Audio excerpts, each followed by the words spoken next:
تشکر از شما رفیق آیدین. اتفاقا بسیار بحث روشن و جامعی بود. رفقایی که مایلن سوال کنن از رفیقمون آیدین یا در بحث شرکت کنن دستشون رو بالا کنن و به اصطلاح میکروفون و ویدیوشون باز خواهد شد. البته اگه نخواستن میتونن ویدیوشون رو باز نکنن ولی به هر حال صدا خواهند داشت. تا رفقا خودشون رو آماده کنن، من فقط یه نکته هم بگم راجع به جلسه هفته بعدمون، یادآوری کنم به رفقا که هفته بعد دوباره رفیقمون مهرداد وهابی رو داریم. ما چند سری بحث داشتیم در رابطه با تئوری دولت، ایشون همون بحث رو قرار از یه زاویه دیگه ادامه بدن. عنوان بحثشون خواهد بود تئوری اقتصادی دولت. این بحث ایشون در دو قسمت خواهد بود. قسمت اولش بیشتر به پیش زمینه‌ها و چارچوبای نظری میپردازد.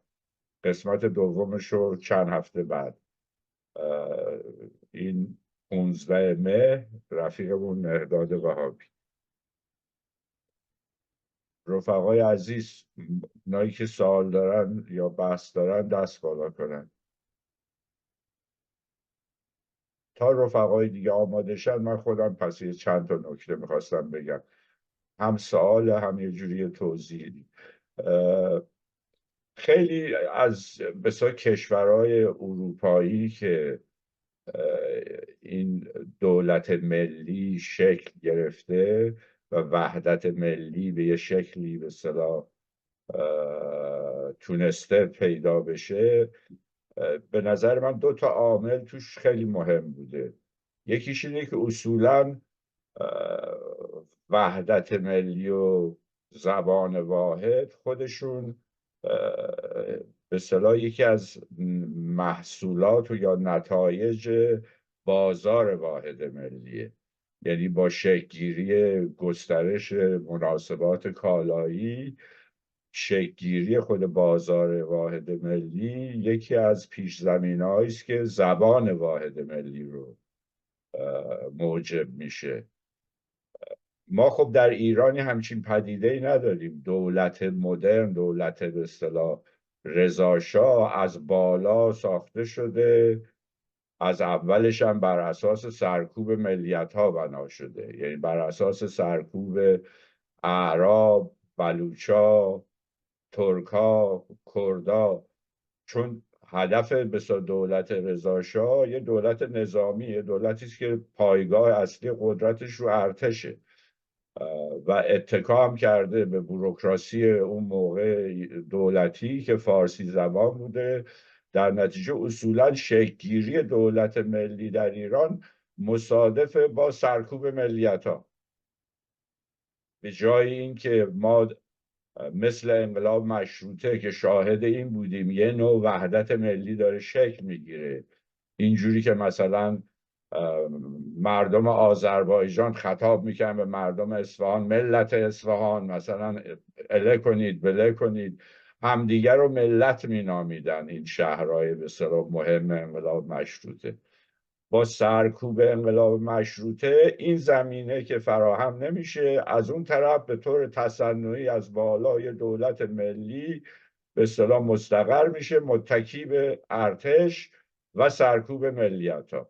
یعنی میخوام بگم اون جاهایی که ما در واقع این زمینه رو نداشتیم و یه انقلاب دموکراتیکی صورت نگرفته، عملا در خیلی از کشورهای دیگه هم اینو میبینیم که سرکوب ملی جاش اومده. به جای وحدت ملی یه نوعی سرکوب ملیت ها جاش اومده.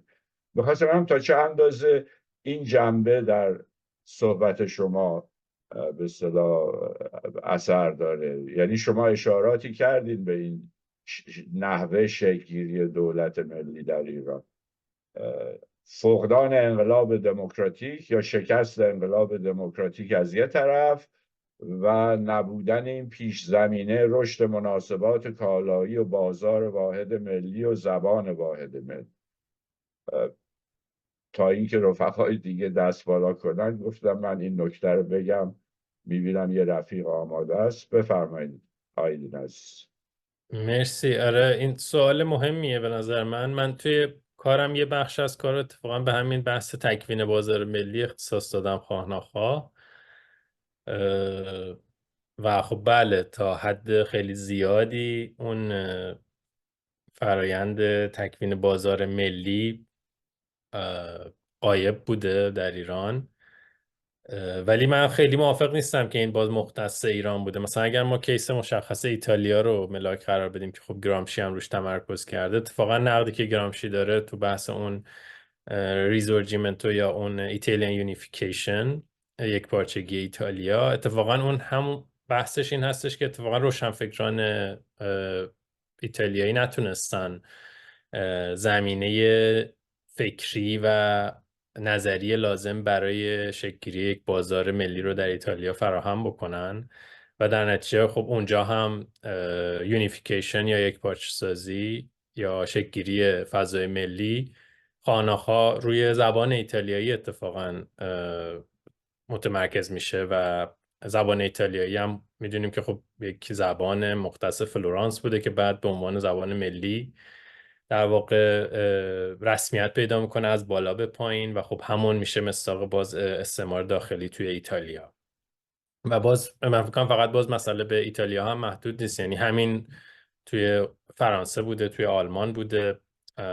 و من فکر میکنم اینجوری نیستش که مثلا باز ما با یک خاص بودگی خیلی متفاوتی در ایران مواجه باشیم. من فکر میکنم همون عدم شکل‌گیری بازار ملی توی به اصطلاح اروپا هم وجود داشته و خب این برمیگرده به همون نظم سلسله مراتبی گسترش سرمایه داری دیگه. اگر مثلا ما بپذیریم که همه اون واکنش های بعدی پس از اوج و بعد حضیض به اصطلاح سرمایه‌داری بریتانیایی اگه اسمشو بشه گذاشت، همه یک جورهای شکلی از لیت دیولپمنت بودن و اینو بحث بکنیم و وصلش بکنیم که چطور این لیت دیولپمنت بودن و این تأخیر در توسعه به معنایی باعث شده که اتفاقا وجوه زبانی تقدم پیدا بکنه.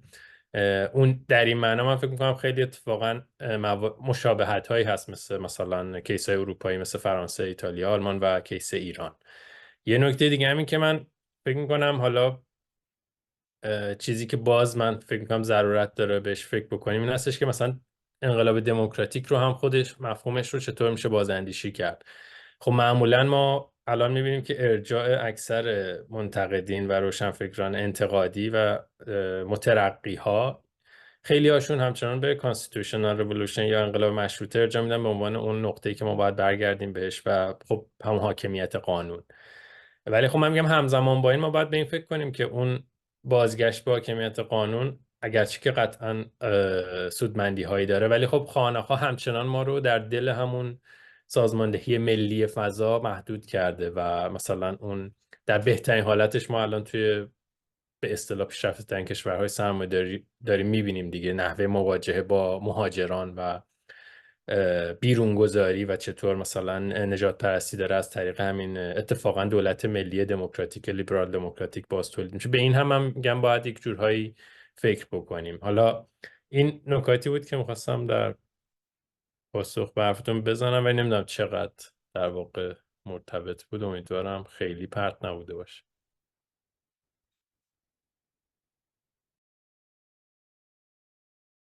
نه اختیار دارین، بسیارم جواب خوبی بود. میبینم یکی از رفقا دستشون رو بالا کردن. زوم یوزر، بفرمایید دوست عزیز.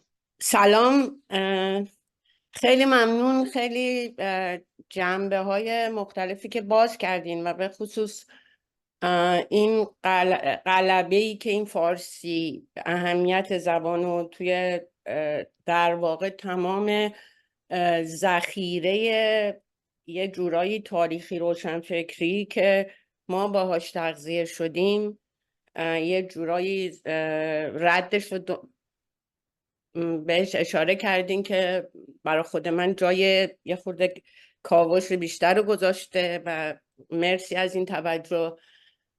و مسئله دیگه که این قاطی بودن این با مسائل دنیا، یعنی اینی که این شباهت یا این نوع برخورد یا برخوردی که تو کل باید بهش نگاه بکنیم. الان تو حتی شرایطی که برای کوچکترین چیزهای آزادیایی ما میخواییم حرکت بکنیم میبینیم، مثل مسئله دانشگاه ها که الان توی آمریکا میبینیم چه خبره، تو آلمان با مسئله نژاد چجوری داره برخورد میشه و یه جورایی این نوع برخوردایی که محدودای ملی همه جا یه ذره زیر سوال رفته و اینکه نمیتونن، من پول مالیاتشون میره برای جنگ، داره یه جایی دیگه، یعنی این وصل خود سرمایه داری به هم دیگه یه جورایی ضرورت وصل مردم رو به هم دیگه آورده و شاید یه الگوهای جدیدی که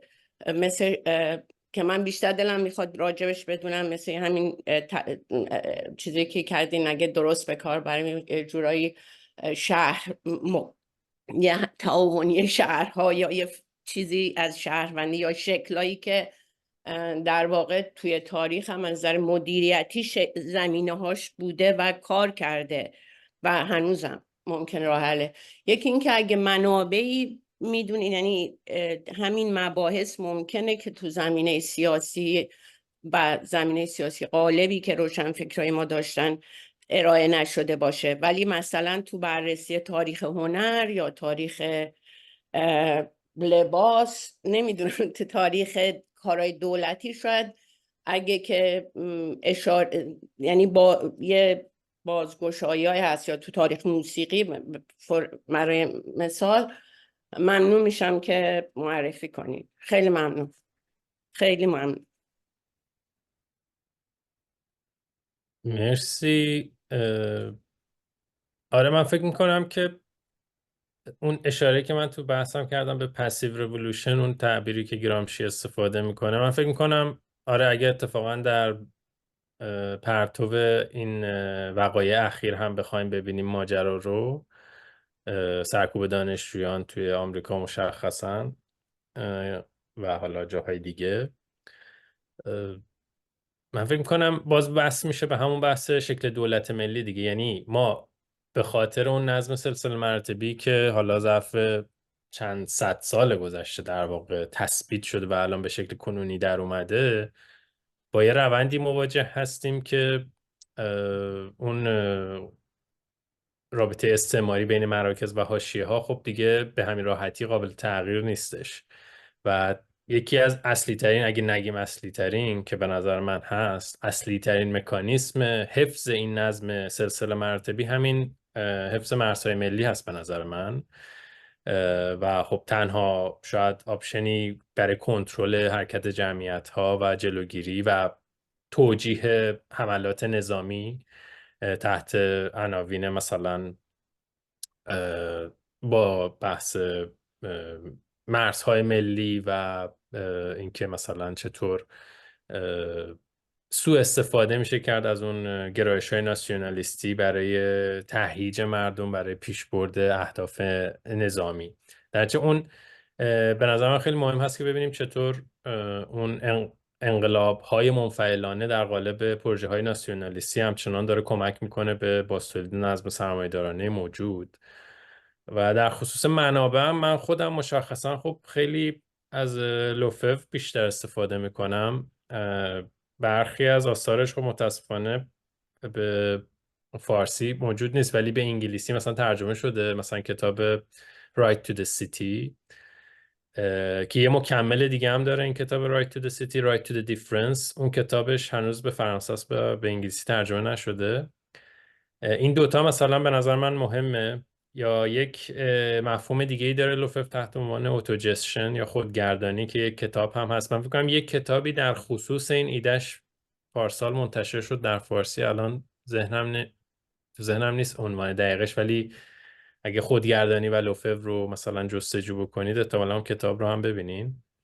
در سنت آنارشیستی هم خب باز کارهای دیگه ای هست دیگه. مثلا من این کتاب کریستین راس رو که ترجمه هم شده به فارسی خیلی دوست دارم، تفسیرش رو از کمان پاریس به ویژه، و بعد اینکه چطور میاد نسبت بین جنبش مارکسیستی یا جنبش سوسیالیستی و جنبش آنارشیستی رو بررسی میکنه و چطور اینها رو به عنوان رویکردهایی که باید هم افزایی داشته باشن و نه اینکه در مقابل هم باشن بررسی میکنه. اونجا هم من فکر میکنم ایده ها و منابعی توی اون کتاب معرفی شده که خیلی کمک کننده هست. و جدای از اون خب ایده های دیگه ای هم هست، مثل همون دموکراتیک میونیسیپالیزم. اگر جستجو بکنید دو تا کتاب جدی و مهم هست دربارش. کنفدرال دموکراتیک کنفدرالیزم هم که خب ایده دیگه ای هستش که قطعا به نظرم میشه به عنوان آلترناتیو هایی که ما الان دنبالش هستیم به عنوان یکی از شکل آلترناتیو بهشون توجه کرد. ولی میگم مشخصا مثلا بچه ممیزه ایده لوفف و اون اتوجستشنش این هستش که میاد مقیاس سازماندهی فضا رو مقیاس شهری میذاره و اون استدلال هایی که میکنه حالا هم به لحاظ فنی هم به لحاظ سیاسی خیلی به نظر من برای من حداقل قانع کننده تر هست و میتونه ملاک قرار بگیره. یک حوزه نظری دیگه ای هم که بشه به عنوان منابع شاید معرفی کرد مراجعه به اون indigenous literature هستش که حالا هم توی کانادا هم توی آمریکا تا حد زیادی بحث میشه و مثلا شکل‌های بومی تولید دانش مثلا یا حتی indigenous forms of planning مثلا ما داریم. با این کلید واژه ها به نظر من میشه منابع خوبی رو پیدا کرد. من الان آمادگی ذهنی ندارم که دقیق نام ببرم، ولی اگر بعدتر بخواین من شاید دقیق ترم بتونم معرفی بکنم.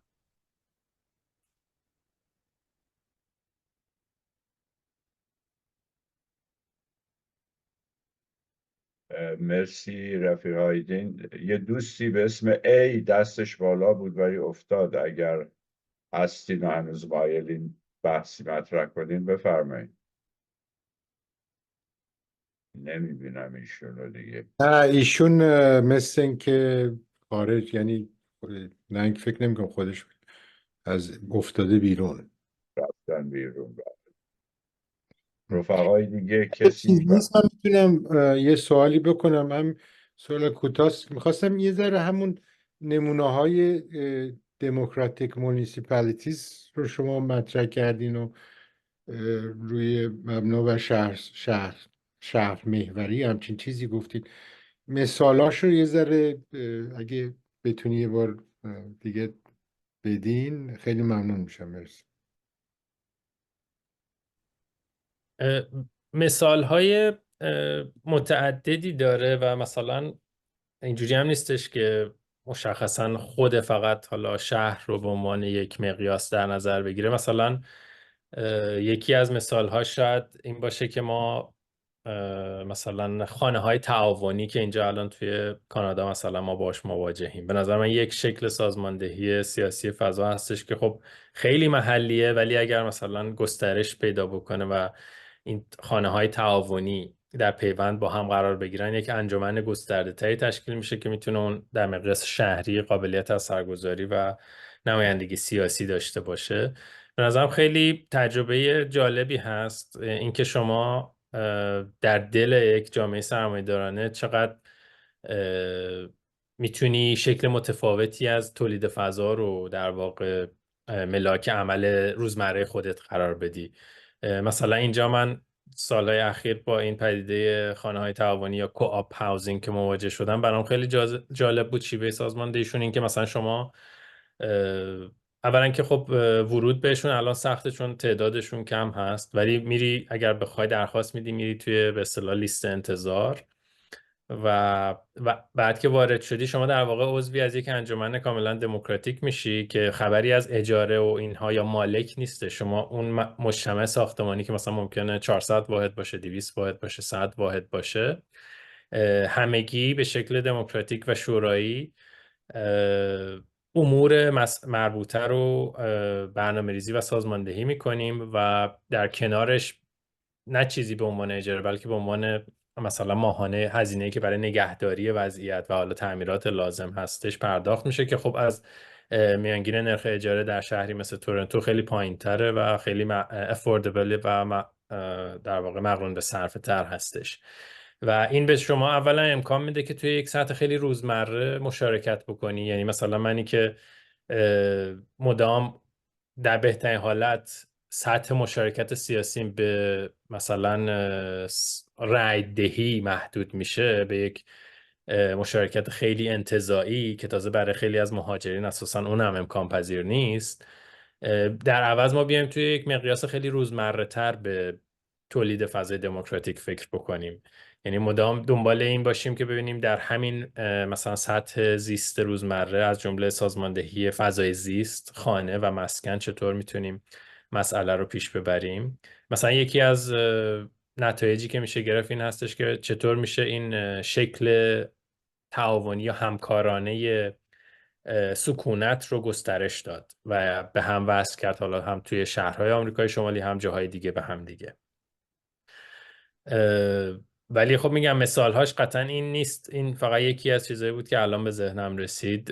ولی خب یک مثال شاید دیگهش هم همون چیزی باشه که لوفف تحت عنوان right to the city یا حق به شهر مطرح میکنه و اینکه میگه مردم باید در واقع صاحب دو تا حق بنیادی هستن. یکی حق در مشارکت برای مثلا تصمیم هایی که در خصوص شهرشون گرفته میشه و یکی هم حق بر مشارکت در تصمیم های مربوط به تولید فضای جدید. یعنی اینکه ما حالا از این به بعد میخوایم مثلا اینجا مجتمع توریستی بزنیم یا نزنیم، اینجا میخوایم مثلا پروژه سوشال هاوزینگ داشته باشیم یا نداشته باشیم، اینجا میخوایم بزرگراهی در واقع ساخته بشه یا نشه.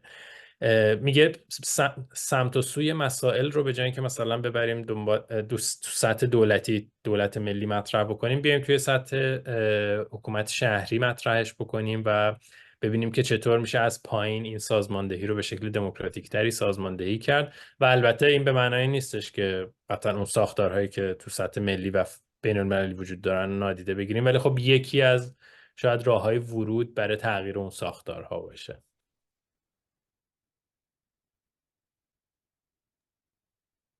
دوست عزیز علی اچ بفرمایید.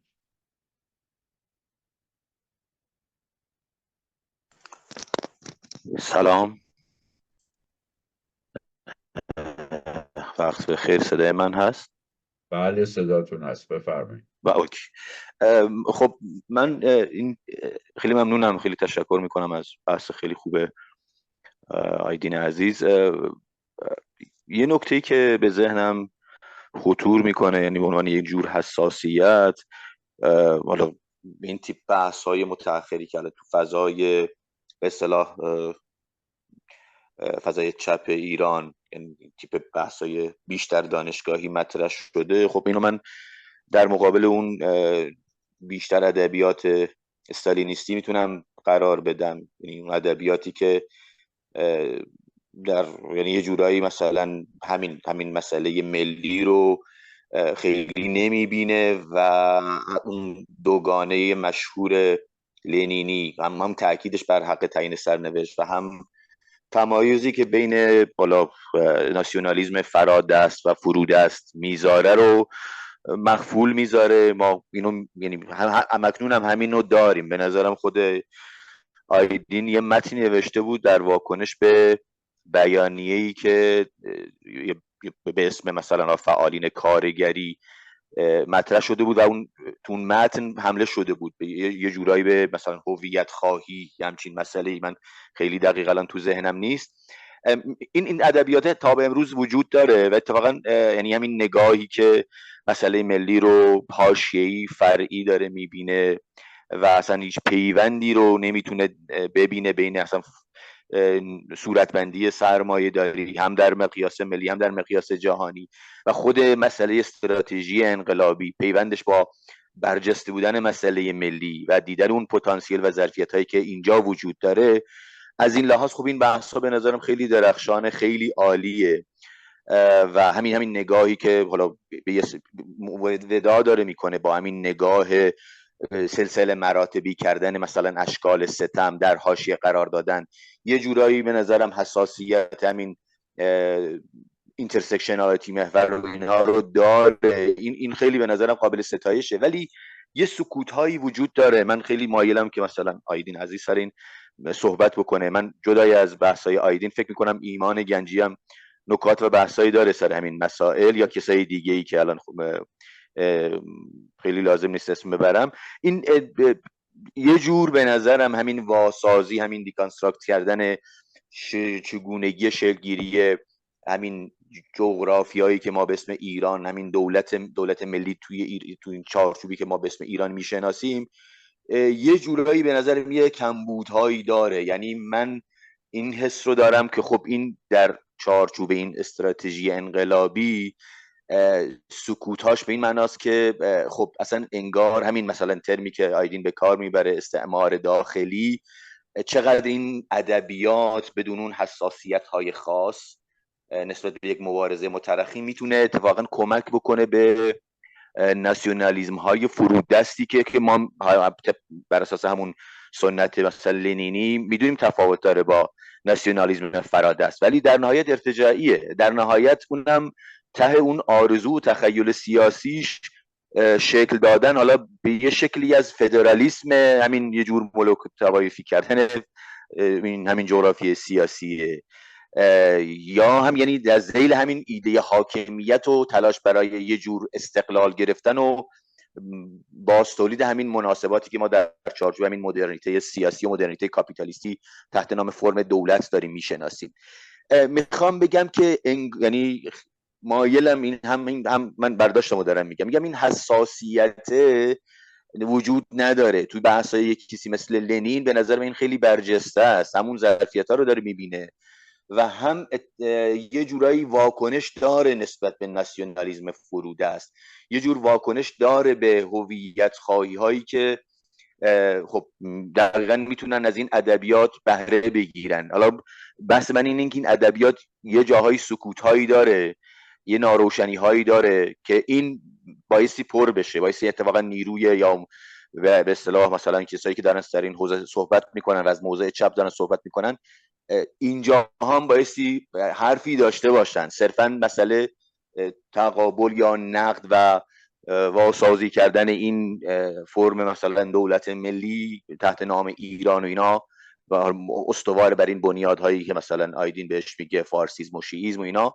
نباشه، این که اوکی خیلی هم عالی، یعنی دقیقا من هم دلم، ولی نگرانم از این بابت که این ادبیات جدید خیلی نسبت به حالا ادبیاتی که نره تو قالب همین نگاه مرکزگرا ولی به نسبت این هویت خواهی های پیرامون هم حساس باشه، اینجا من یه ضعف یا خلایی دارم میبینم. اگه سر این صحبت بکنید خیلی ممنون میشم.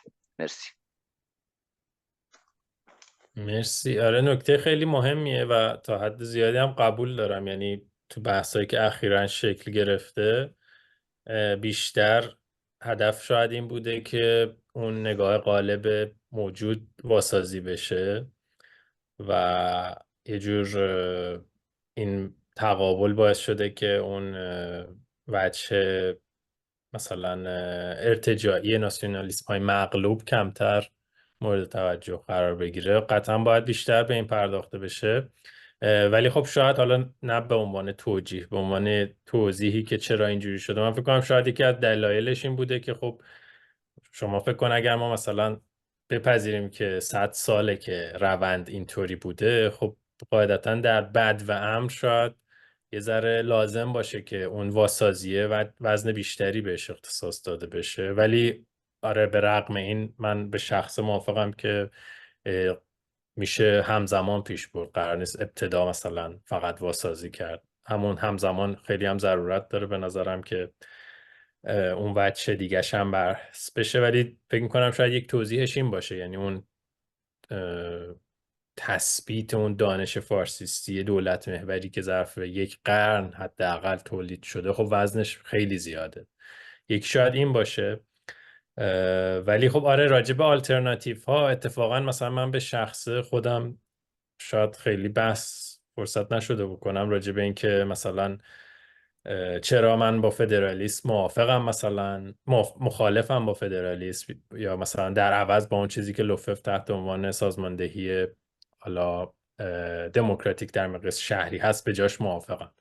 من فکر کنم خب اتفاقا برای اینکه زمینه برای بحث این چنینی باز بشه، ما باید همچنان بپذیریم که بیان آدم‌های مختلف و اون واسازیه رو ادامه بدن. که فضا برای این فراهم بشه که خب حالا آلترناتیو ها چطوری هست. مثلا مثال بارزش شهرهایی که ما داریم، هم جمعیت مثلا کرد توش در واقع غالب، هم جمعیت ترک، و بعد مثلا اینها رو ما چطوری قراره ببینیم در از منظر مثلا آلترناتیو. من فکر کنم یک چیزی که خیلی غایبه و تاکید میکنم که موافقم با اون نقدی که دارین توی بحث‌های موجود، همینه که آیا قرار ما شکل دولت ملی رو دوباره حالا تحت عناوین مختلف دیگه‌ای بازسازی کنیم، باز تولید بکنیم، یا نه اصلا قرار فاصله بگیریم از سازماندهی ملی فضا، سازماندهی دولت محور و ملی فضا. من فکر کنم این خیلی نقطه کلیدی هستش. مثلا من ارجاعم به لوفف هست چون اون خیلی صریح میگه توی اون تعبیر اوتوجستشنش و بحث رایت تو د سیتی، میگه که ما اگر قرار باشه از این بحث سلسله مراتبی فراتر بریم، تنها یک راه بیشتر نداریم و اون این که حق دهی رو، اعطای حق رو محدود به هیچ هویت پیشینی نکنیم. در عوض حق دهی معیارش سکونت باشه، یعنی شما به صرف این که در یک فضای خاص، حالا بگیم یک شهر خاص مثلا یا یک محله خاص سکونت داری، صاحب حقی و تمام حقها که برای همه انسانها شاملش میشه. ولی مثلا شکل دولت ملی و اون نشنال سیتیزنشیپ یا شهروندی پاسپورت محور، درسته که مثلا ممکنه ادعا بکنه که ما مثلا هویت‌هایی مثل هویت‌های قومی، مذهبی برامون ملاک نیست، ولی خب هویت ملی رو همچنان به عنوان یک هویت پیشینی مبنای حق دهی و اعطای حق قرار میده.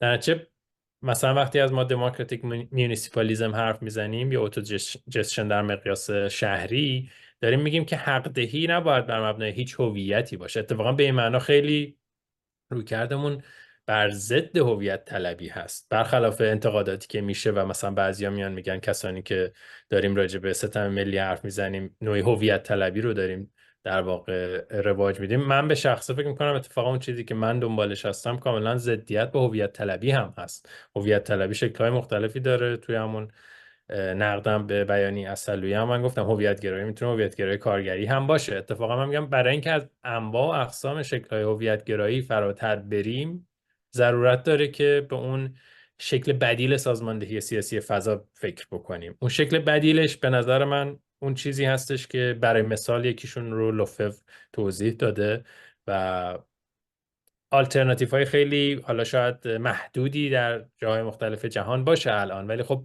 این به معنای نیستش که باید به اونها خودمون رو محدود بکنیم. ما میتونیم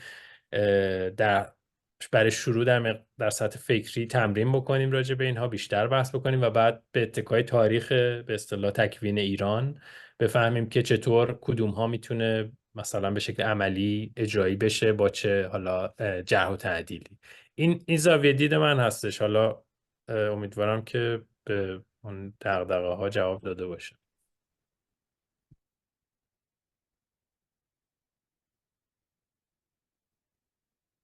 ممنون از شما. رفیق دیگه ای رو من نمیدونم دست بالا کرده باشه. کسی سوالی بحثی نداره دوستان؟ نیلوفر عزیز بفرمایید.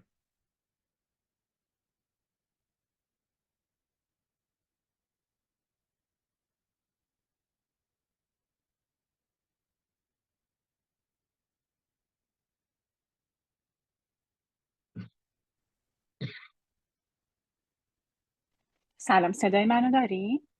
بله صداتون هست، بفرمایید. ممنون، مرسی از ارائه خوبتون، خیلی آموزنده بود.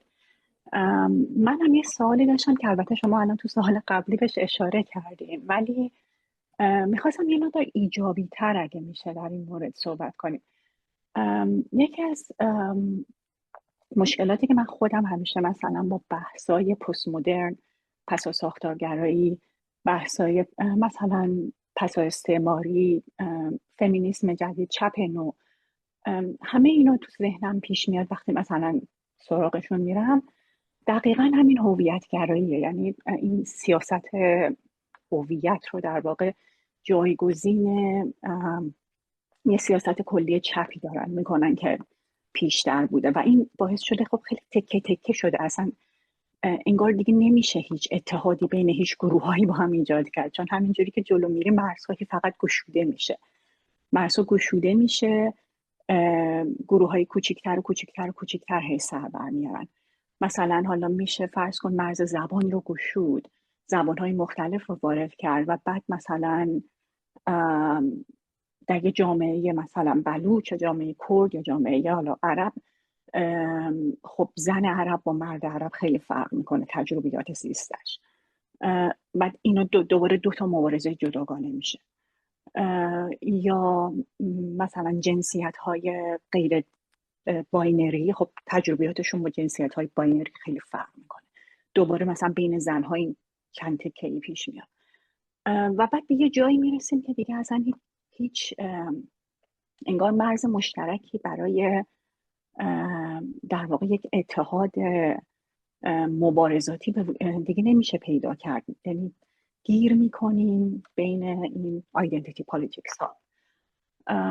میخواستم ببینم شما حالا در ارتباط، میدونم شما رو همه این زمین ها تمرکز نداشتین، بیشتر روی در واقع ملیت های اقلیت های ملی متمرکز بودیم و زبان، ولی آیا اصلا راهکار ایجابی دارین برای جلوگیری شدن از این تکه تکه شدن و اینکه بتونیم حالا یک فضای انقلابی جمعی رو واقعا از بین نبریم، یعنی یک زمینه، یک بستر، یک کانتکست انقلابی جمعی رو همزمان بتونیم حفظ کنیم، در عین حال که بتونیم حالا به همه این نگرش ها اهمیت بدیم، مثلا در این حال که اینکلود کنیم همه اینا رو، از حالا اقلیت های ملی، مذاهب مختلف، نگرش های مختلف، اقلیت های جنسی، نمیدونم همه این انواع در واقع هویت گرایی هایی که الان هر کدومشون برای خودشون یه مبارزه جداگانه‌ای دارن و هی داره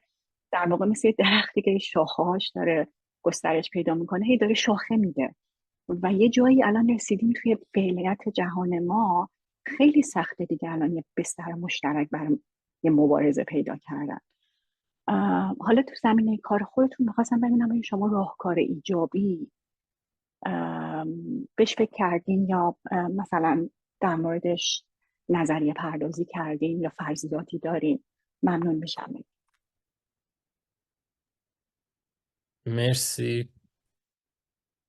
خیلی مهم هستش که این در واقع نگرش گسترش پیدا بکنه در ادامه همون بحث سوال قبلی دیگه. یعنی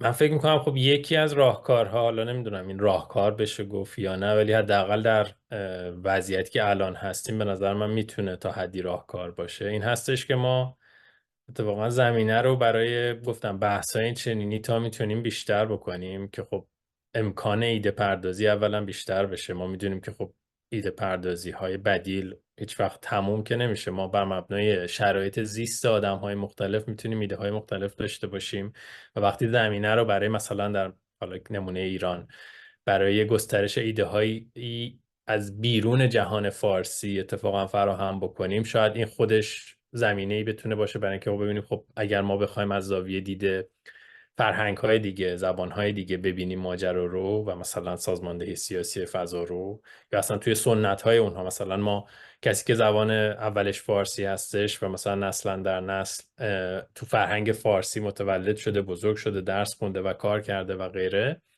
اساسا خبر نداره که توی جهان‌های غیر فارسی چه تاریخی وجود داشته، چه به اصطلاح موومنت، چه جنبش‌هایی وجود داشته و غیره. در نتیجه من فکر می‌کنم یکی از باز گام‌های اولیه این هستش که فضا رو فراهم بکنیم و خب اینجا اون نقش روشنفکران اتفاقا فارس هست دیگه که فضا رو تا میتونن باز بکنن و یه ذره امکان بدن برای اون گسترش ایده های غیر فارسیستی. این یکی دیگه این که حالا اگر زاویه مشخصا مارکسیستی بخوایم شاید بحث بکنیم، من فکر کنم یکی از اون مسائلی که میتونه گره بزنه این مبارزات مختلف رو همون تأکید اتفاقا بر سیاست طبقاتی هست. ولی سیاست طبقاتی هم خب ما میدونیم که اگر پیشینش رو نگاه بکنیم معمولا سیاست طبقاتی با یک جور اقتصادگرایی یکی تلقی شده. در نتیجه باز اینجا هم پس یه کار مهمی که باید کرد اینه که ما این سیاست طبقاتی رو هم واسازی بکنیم به اتکای اتفاقا سنت مارکسیستی. مثلا من مثالی که زدم خب خود گرامشی یا مثلا پولانزاس یا لوفر. این سه تا حالا به عنوان مثال خیلی روی این بحث کار کردن که سیاست طبقاتی اتفاقا اقتصادگرایی نیست. اقتصاد بسیار اهمیت داره، ولی خب اون رابطه دیالکتیکی بین اقتصاد، سیاست و فرهنگ و حوزه‌های مختلف واقعیت یا به اصطلاح تمامیت روابط تولیده که باید معیار مبارزه طبقاتی باشه.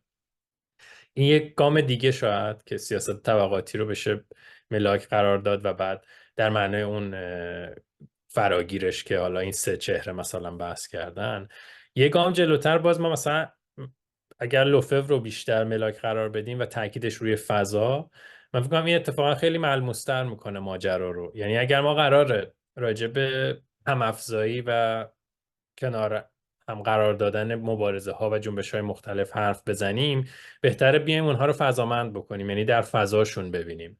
مثلا آره الان خیلی جنبش های متعددی وجود داره، در حوزه‌های مختلف دارن کار میکنن، ولی خب اینها اگر قرار باشه به هم گره بخورن، احتمالاً خیلی فیزیکی توی یک فضای مشترک شاید از یک جایی قرار باشه به هم پیوند بخورن. نتیجه مثلا همون بحثی که لوفر میکنه در خصوص اعطای حق، اینجا هم به نظر من مصداق داره. یعنی مثلا اگر ما به این فکر کنیم که خب این جنبش های مختلفی که هر کدوم روی یک گوشه ای از ماجرا دارن تمرکز میکنن، اگر بخوان راجع به فضای زیستشون حرف بزنن، اون موقع شاید مجبور بشن که در پیوند با هم دیگه ببینن مسائل رو. در نتیجه باز هم من فکر میکنم یکی از چیزهایی که من سعی کردم تو ارائه مطرح بکنم غفلت از اون وجوه فضامند مبارزه هستش.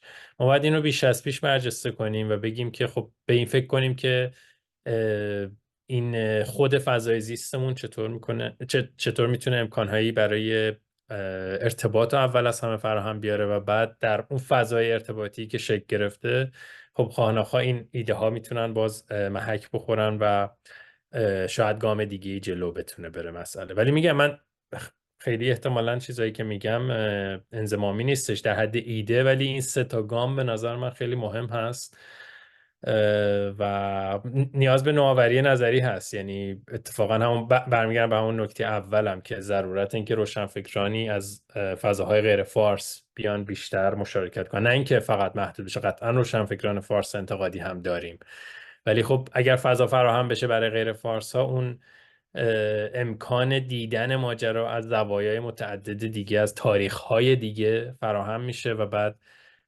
میتونیم شاید امیدوار باشیم که اون نوآوری نظری اتفاقا با اون قناعی لازم پیش بره و خیلی دیگه دچار تکرار بحث‌های گذشته نشیم. از تقابل‌های صرف هم احتمالاً مجبور بشیم فراتر بریم و به اون آلترناتیوهای واقعی فکر بکنیم. یک شاید مثال بارز دیگه‌ای که من میتونم اشاره کنم که باز در پیوند با بحث فضا هست، اینه که حالا من به خاطر پیشینه‌ای که توی تحصیلاتم توی حوزه برنامه‌ریزی شهری و منطقه‌ای داشتم، خب میدونم که خیلی از بحث‌هایی که راجع به همین مسائل پیوند بین جنبش‌ها مطرح میشه توی اون حوزه ادبیات تولید شده، تو حوزه نظریه برنامه‌ریزی، مثلا کریتیکال اربن تیوری و موارد این چنین نظریه شهری انتقادی، ولی اینها هم تقریبا همچنان توی بحث‌های مارکسیستی ما غایب هستن و حاشیه‌ای. مثلا ما توی فضا دیالکتیک سعی کردیم بودیم سال گذشته که یک بخشی از این کمبودها رو از دید خودمون جبران کنیم، ولی همچنان مثلا من فکر میکنم که خیلی جای کار داره و خیلی باید از اون دانش‌های رادیکالی که توی حوزه‌های دیگه تولید شده، مارکسیست ها و حالا انقلابیون به طور گسترده بیشتر استفاده بکنن. این نکاتی بود که به نظرم میرسیدن برای سوالتون. امیدوارم خیلی مبهم نباشه.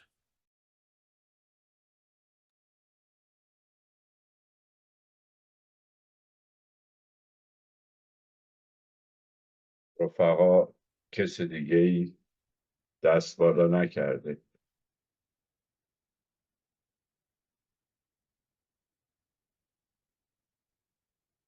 بسیار خوب. رفیقای ضمن تشکر مجدد از حضورتون و صحبت بسیار عالیتون، اگر مایلید در جمع‌بندی نکاتی رو بفرمایید، فکر کنم دیگه کسی من نمیبینم دستشو بالا کرده باشه. در اینچه شما ای مایلین یه برای حسن ختام یه چند مرسی. کلمه بگیم و بازم تاکید کنم امیدوارم بازم شما رو داشته باشیم، چون این بحث سر دراز دارد و امیدوارم بتونیم بازم این بحث رو ادامه بدیم به شکل دیگه. خیلی ممنون. بفرمایید. بله منم موافقم. یعنی حالا خیلی چیز تازه‌ای ندارم که اضافه کنم، فقط در تکمیل همین بحث قبلیم که در پاسخ به سوال آخر بود بگم که یعنی مثلا یکی دیگه از اون وجوه مقفولی که من حس میکنم هنوز توی ادبیات مارکسیستیمون خیلی جای کار داره همین خود نظریه دولت هست. مثلا نکته اصلی که لوفور اشاره میکنه که بر من خیلی جالب هست در این خصوص این هستش که میگه سوسیالیسم و سرمایه‌داری یه جاهای خیلی شبیه به همن و اون جاییه که هر جفتشون در واقع شکل‌های مختلف دولتگرایی یا استیتیزم هستن. درچه مثلا وقتی ما یه همچین ابزارهای نظری یا نظریهای انتقادی داریم که فقط قطعا به لوفور محدود نیست، من خیلی تعجب میکنم که مثلا ما چرا ظرف این سالها کمتر به این بحث ها پرداختیم و معمولا توی ادبیات مارکسیستیمون غافل مغفول واقع شده. در این حال هم تعجب نمی کنم چرا که خب ما داریم در باره نظام سلسله مراتبی سلطه صحبت میکنیم و این نظام سلسله مراتبی قطعا ابزارهای تولید دانش خودش رو داشته و خب مواجهه شدن با اون و مقابله با اون به این راحتی ها امکان پذیر نیست. ولی خب در این حال به نظرم توجیه نمیکنه که ما سراغ این منابع آلترناتیو و رادیکال نریم. در انتها میگم دوست دارم مثلا به این نکته اشاره بکنم که خیلی از نظریه‌های سیاسی که الان توی زبان فارسی منتشر میشه بحث میشه همچنان راجع به فضا حرف نمیزن، راجع به جغرافیای اون سیاست حرف نمیزن، راجع به جغرافیای اون آلترناتیوهای سیاسی یا حرف نمیزنن یا خیلی غیر مستقیم حرف میزنن. درنچه مثلا این عجیبه بر من که وقتی ما یک سنتی داریم به اسم رادیکال جیوگرافی، مثلا جغرافیای انتقادی که خب از دهه 80 به این ور دست کم الان دیگه نزدیک به 4 دهه هست که داره تولید متن انتقادی میکنه و جنبش های مختلفی حول اون ایده ها شکل گرفتن و برعکس رادیکال جیوگرافی خیلی از این جنبش ها استفاده کرده. اینا خیلی هنوز محدوده. من فکر میکنم یکی از گام هایی که حالا بشه به عنوان تداوم همین بحث های مربوط به نظر دولت و اینها بهش فکر کنین هستش که دولت و جغرافیا یا فضا به طور مشخص‌تر چطور در پیوند با هم باید نظری پردازی بشن و فهمیده بشن. حالا امیدوارم که توی جلسات آینده کسانی بیان حتما راجع به دولت از منظر تریتوریال و فضایی و اون فضا زمانمندی هاش بحث بکنن. مثلا من ندیدم کسانی بیان راجع به مثلا spatio-temporal matrices of a state اونجور که مثلا پولانزاس حرف میزنه حرف بزنن یا اصلا اشاره‌ای بکنن. خیلی به نظرم کارهای این چنینی هنوز غایب هست و امیدوارم که حالا فضاهای اینجوری امکان این رو فراهم بکنه که بحث‌های نظری و در اینها سیاسی بیشتری در ادامه مطرح بشه. بازم ممنون که گوش دادید. امیدوارم که خیلی حوصله سربر نبوده باشه. نه بازم تشکر از شما رفیق آیدین. امیدوارم خودتونم در این بحث دولت بیاین و دوباره به اصطلاح مداخله‌ای بکنید، چون یکی از تمایی که ما داریم دنبال میکنیم تو این اتاق اصولا خود تئوری دولت از جوانب مختلف. تا به حالم 2-3 نفر از رفقای عزیز در این باره صحبت کردن، در لیست بازم هست. امیدوارم شما هم در برنامه آینده‌تون در نظر بگیرید که اگر مایل باشید این یکی از نکاتی است که میتونید این بحث رو ادامه بدید. به هر حال خیلی واقعا ممنون از حضورتون. دیگه وقتتون بیش از این نگیریم و امیدوارم که بازم مجددا شما رو ببینیم دیگه. مرسی، حتما منم خیلی خوشحال میشم. ممنون بازم از وقتی که در اختیارم گذاشتید. تشکر. با اجازه رفقا من دیگه جلسه رو تموم کنم. فقط دوباره اشاره کنم که جلسه بعدیمون همونطور که گفتم رفیق و مهداد وهابی راجع به تئوری اقتصادی دولت میخوان صحبت کنن. این بخش اولش هفته بعد. ممنونم از همه رفقایی که حالا با ما بودن. شب بخیر به همه میگم تا هفته بعد.